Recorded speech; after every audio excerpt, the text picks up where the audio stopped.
Heyo everyone, it is the Loki Monster here. In this week's update, we have Grenwogg returning, as well as we have a new Hoppity the Gnome for Grenwogg.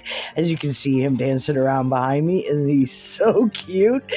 And we also have some more heroic weapon variations, as well as some statues.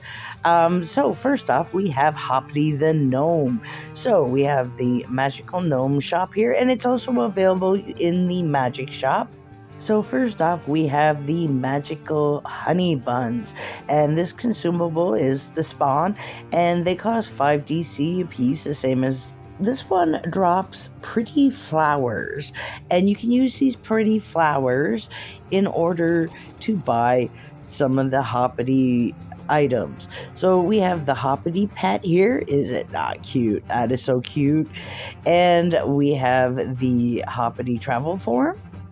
And I like the fact that they made him with the antlers, so he was a jackalope and not just a rabbit. And then we have the Hoppity statue, and this one plays music. And I find these ones are a lot more reasonably priced than the Christmas ones were. And we have the stone version of that. In case you're wondering what a jackalope is, it's a mythical North American creature. And we have a flower weapon here that is cute. And we have just the ears and antlers, so you could be a jackalope too. And then we have the whiskers. And we also have the Hoppity disguise, which is the whiskers and the ears and antlers together. And that's it for this Hoppity update. So our next thing we're going to do is we're going to head out the gate here because we want to go to the crossroads, because we're going to find Hooper over here, as well as the Grenwogg dungeon. If you've never done this before, there's a big huge quest line there.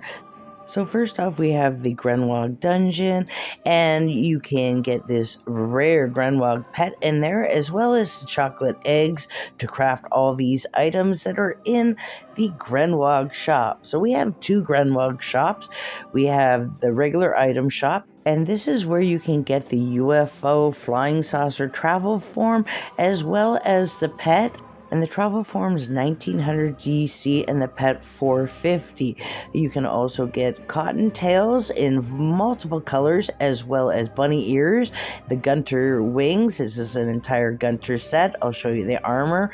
It's all really nice set, actually, if you like those colors. And then we have all the Grenwogg weapons. They're very basic weapons, and when the egg hunt was out, they used to be extremely hard to get and a status symbol until they got rid of the egg hunt. I still have my eggs. Speaking of eggs, we have the chocolate Grenwogg eggs, and they are 35 DC a piece, and you can buy all these items with them, and the eggs drop all over lore. These two items were added last year to match the bunny berserker, and we have two bunny sets here. We have the Bun Dynasty, which has two different helms.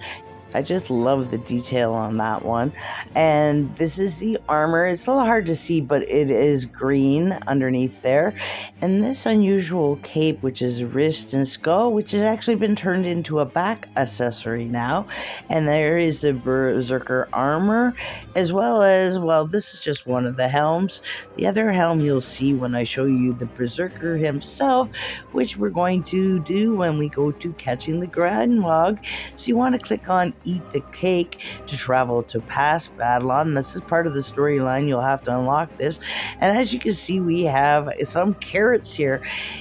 And they drop these carrot weapons that come in regular carrot and gold versions. And if you follow the path this direction to the backside, you'll find the Berserker Bunny spawns in this location.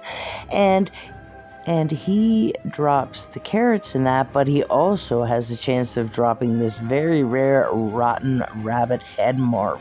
perfect for cosplaying Frank from Donnie Darko. So next we're going to travel to Arkengrove and the Arkengrove Forest. So you just want to go in a straight line from here. There is an NPC for this area in town currently. Now in this area you see right here, you see these eggs here, and it used to be you had to click on all three of them, bang bang bang, in order to get them to spawn, but they changed that last year, so you only have to click on one, and Roberto will spawn. Now this boss is very mean, but he can solo him, but use a range and not like Necromancer, because it's just going to destroy your Necromancers if you get close to it. And he has a chance of dropping a rare pet of himself, and we're just going to hop over to Battlon. And everything that is here in the Eglin shop, he drops the scrambled eggs in order to buy these, or you can buy the scrambled eggs for 1 DC a piece, but believe me, they drop really easy. And you can buy the Eglin pet, but all these things also drop there as well. And believe me, unless you have freakishly good RNG, if you're farming the pet, you're going to be throwing these out left, right, and center, so you won't actually have to purchase any of these. But in case you do get lucky, well, they're there. And this is Roberto. If I remember right, it took me like 12 hours to get him. Non-stop farming. So now we're going to head to Greengard and Heartwood to check out the new heroic weapon variants, but I want to check it out. This is the statue, the Death Bow statue that's dropping in the Death Bow dungeon. Very big thanks to my buddy AOG for providing me with that photo.